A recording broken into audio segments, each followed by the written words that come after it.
after a few decades, my embouchure's still working well, hopefully, and breathing's okay, but I'm a sufferer from CMT, which is Charcot-Marie-Tooth, nothing to do with teeth, a neuropathy that affects, it gives weakness in the hands and feet, and I elected to have double amputation 12 years ago, and that's been a great success, but unfortunately the hands are now deteriorating, and so fortunately I've only got 3 valves to mostly work here, and supporting the instrument with the right hand is a problem.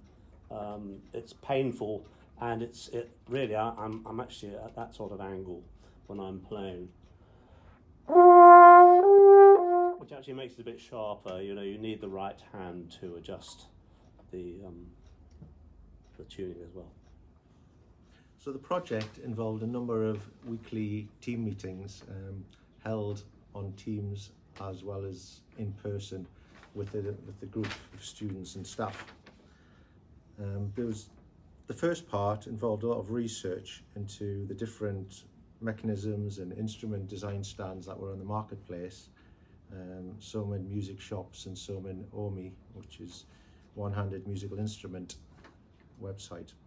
So there's a lot of work in investigating the different designs to see whether we could tailor something which might attach to one of the current designs or whether it needed a complete redesign. We also looked at a number of the other aspects of the design, such as supporting the pressing of the valves on the French horn from a mechanical point of view as well as an electronic point of view. But unfortunately the electronic point of view was a bit impractical due to a requirement to put some force sensors and batteries onto the instrument itself. And one other aspect was to look at arm supports, which would take the weight, which may be attached to a chair to provide support for playing the instrument.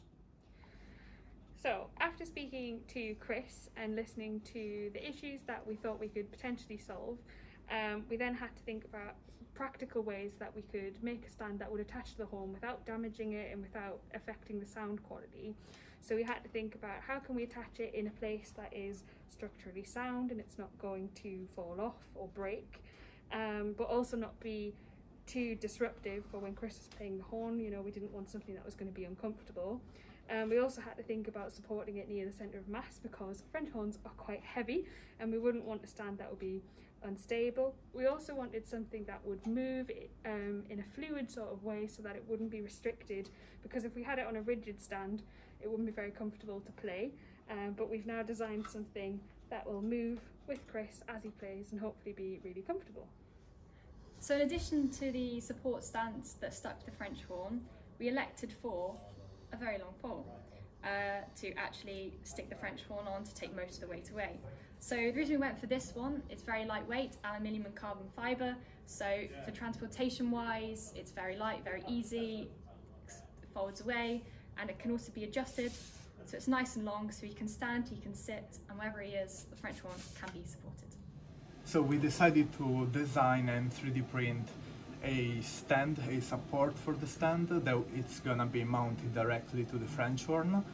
The support plate will have 2 different materials to avoid any scratching of the instruments. So after we designed it, we put it inside Cura, and then we put it to print in our printers.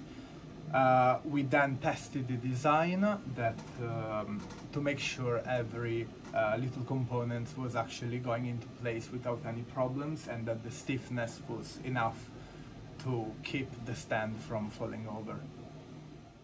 So as Jacopo mentioned, we've got the dual layer print, so we have a soft side here made of TPU, which is rubberized so it won't scratch the horn, and on this side we have PLA, which is nice and strong, and we've designed it so that it's super easy to put on and take off. So you just pop it on the top of the stand, and there's 2 thumb screws just to tighten it up, and it lifts the weight of the stick. So straight away my hand is straight in the bell, which is how it should be. Amazing. And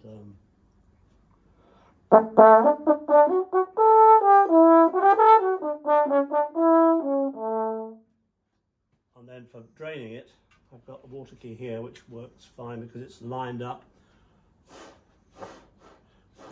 precisely where it should be. And the second water key here, and I've got all the flexibility here to make sure the water's collecting in the right place. And then what I hadn't realised, I can actually turn it around and steer the water around the tubing. I can even empty the valves.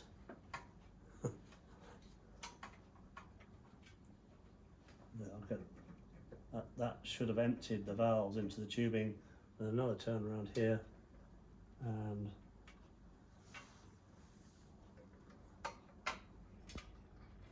we'll get a result. Yes. Hey.